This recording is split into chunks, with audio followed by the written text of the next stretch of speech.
In the next 15 minutes or so, we'll just try to touch upon the ethical issues involved in organ transplantation, even if it means to some extent about some mention about stem cell transplantation and xenotransplantation.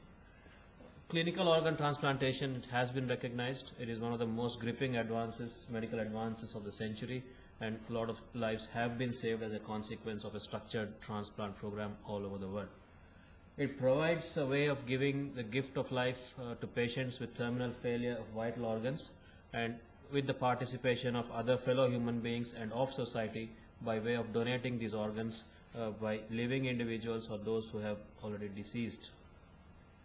The increasing incidence of vital organ failure, as well as the increasing longevity of patients and therefore the higher chances of such organ failures, the inadequate supply of organs, especially of cadaveric origin, have created a wide gap between the supply and the demand.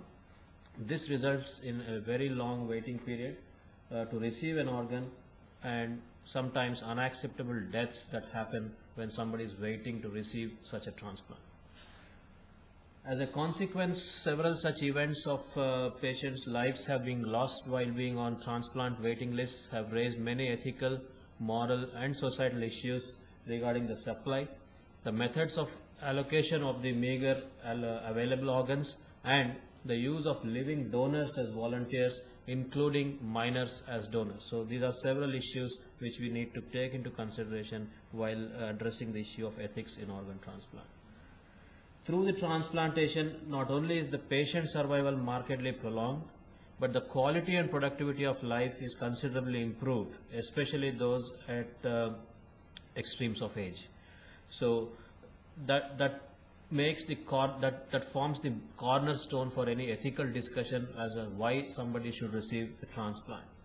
And if you look at renal transplant as an example, the amount of money that a healthcare system or a healthcare provider has to invest in dialyzing a patient over the week is much higher when compared to somebody whose immunosuppression has to be taken care of. So when it comes to the cost to the healthcare provider or the health service provider, a transplantation in the long term works out much cheaper than a replacement therapy. The medical profession and the society are morally and humanistically required to make more organs available and make a rational judgment in allocating these organs to those who need them the most, while adhering to ethically accepted rules and guidelines. But regarding the organ donation from cadavers, there is continuing concern regarding the consent laws. Different governments have enacted different laws for the cadaveric organ donation, and regulations of governments and authorities that are aimed at increasing access to cadaveric organs by accepting the presumed consent law. According to this presumed consent law, several societies across the world have said that if you do not say that you do not want to transplant an organ, it's an agreement for consent. It's taken as a presumed consent.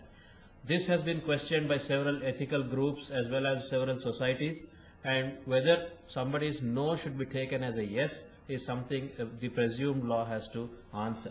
Some ethicists argue that it is improper to assume a consent simply because somebody has not recorded their objection for donating a vital organ. And some even consider that this concept of presumed consent carries a hint of coercing somebody or forcing somebody into consenting for donation, and to some extent to what can be called as body snatching. Therefore, there is a rationale for objective appreciation to inculcate this concept of voluntary consent for organ donation across the world to improve the rate of organ harvesting and donation. Then is the issue of using marginal organs. It's not uncommon for intensive care people to encounter organs which have been ischemic for a time that is longer than what is described, or patients to have received a higher dose of inotropic and vasopressor support than what is currently prescribed. These are marginal organs. If you stick to the guidelines and protocols, these organs would be condemned as not amenable to be harvested. Are we going to stick to this kind of marginal organ rules and then deny a patient who probably would have benefited even 50% or 60% of what he would have had if he had received a 100% fit organ. That is again a decision which all societies involved in the concept of organ transplantation have to take from an ethical standpoint. Geographic criteria, whether a patient's availability in a particular area is the only criteria for which an organ donation is being held back. In this vast country of ours, a matched organ may be available in one corner of the country. The logistic problems in transporting such an organ across to the point of to the recipient itself will become an ethical issue. On that issue alone can an organ be refused or can be denied as a transplantation. The combination of the time of waiting, immunological matching, the urgency of the need of transplant, the age of patients where the pediatric patient is less than 11 years of age are given higher points as far as allocation of cadaveric organs are concerned. But whenever a decision to allocate a cadaveric organ is done, the ethical issue which needs to be considered again is whether the center is prepared to receive such an organ and carry out the transplant in the said period of time. There would not be any point or any purpose served in carting across an organ to a semi-prepared or unprepared center and end up losing the organ at the point of receival, and that would be an ethical dilemma for those who have organized for this organ transfer. There are medical criteria, and of course there are social, political or financial issues, but from an allocation of cadaver organ point of view, ethical issues would dictate that medical criteria should predominate over a social criteria or a political criteria or a financial issue for the donation and therefore a reception of an organ. It is generally recommended that an organ donation should be recommended for a patient who has himself donated or is willing to donate a tissue or organ. This again is a double-edged sword because a retrospective or a willingness to donate in future can always be extracted from somebody who is in dire need of an organ. But whether this will be applied for the retrospective or a predated consent is what needs to be addressed from an ethical point of view.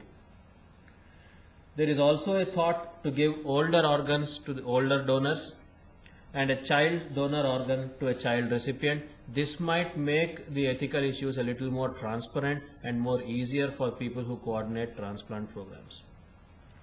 The status of HIV positive recipients again is a matter of concern. Several societies across the world have expressed reservations about carrying out renal transplants for patients who are HIV positive.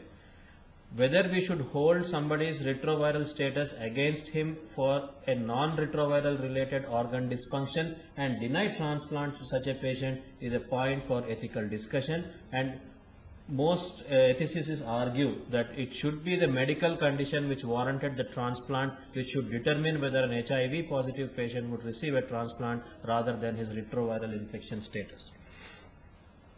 The brain death criteria are also rather nebulous, although there are some fixed guidelines and fixed people who have to be approached in a given institution to certify brain death. The criteria are not standardized in any sort of way. But it is mandatory while certifying death that the certification be done by physicians who are not connected to the process of transplantation in any way. The use of organs from fetuses again is something that can invoke strong responses either way, both for and against. Fetal tissues such as pancreas, brain, liver, thymus, bone marrow and adrenal gland have all been used with varying success sporadically across the world. But there is widespread concern over the legality and ethical appropriateness of the procedure. Whether we are actually entitled to harvest such tissues is the moot point. Unlike a certification of brain death, the legal regulation concerning the use and disposal of fetal tissues is lacking in any transplant act across the world. And when you say the criteria of brain death, what do you do about an anencephalic baby? Where is the criteria for brain death for an anencephalic baby? There is no such mention in the literature to do with the tissues that are available from an anencephalic That is an ethical program should. Most widespread across the world, genetically related versus emotionally related. A spouse donating a kidney looks rather emotionally related.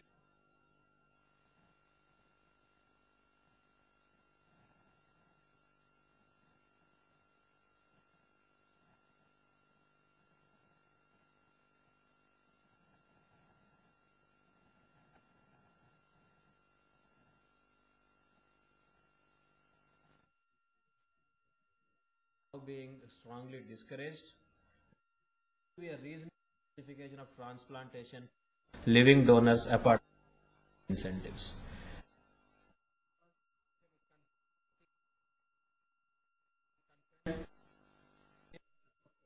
Coercion and the risk benefit analysis of recipient should be involved in the consent process for the transplant, including the psychological aspect of receiving a liver from someone who is giving up a solitary organ, a part of the solitary organ. There is some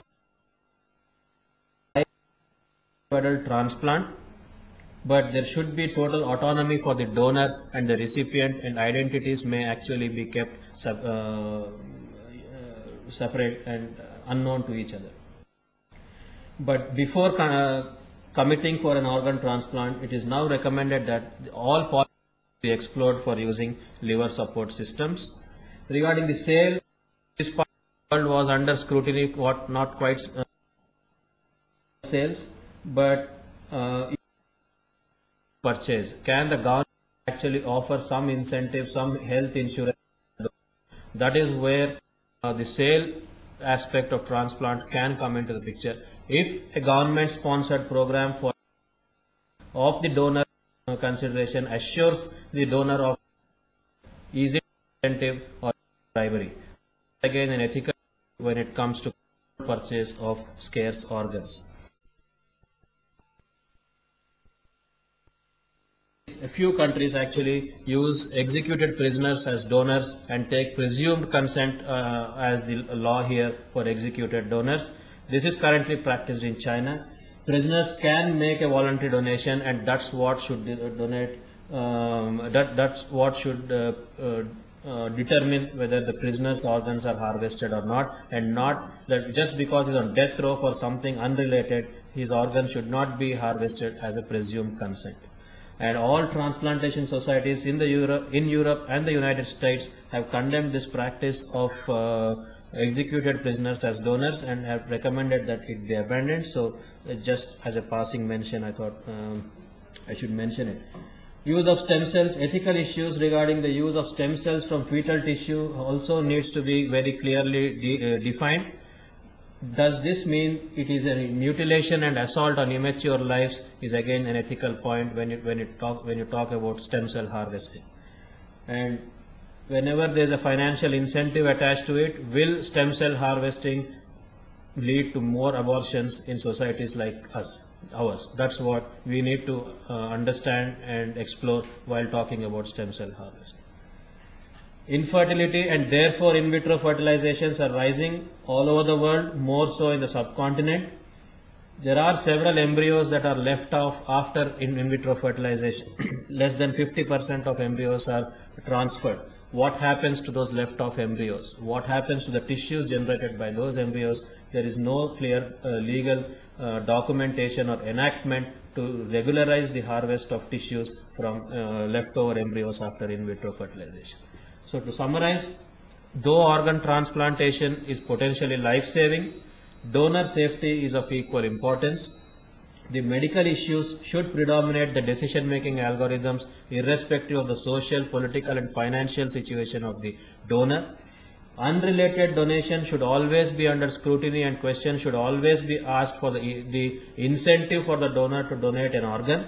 And more importantly, before all these acts come into place and some streamlining happens in the context of organ transplant, alternative strategies are probably the need of the hour. Thank you very much for your patience.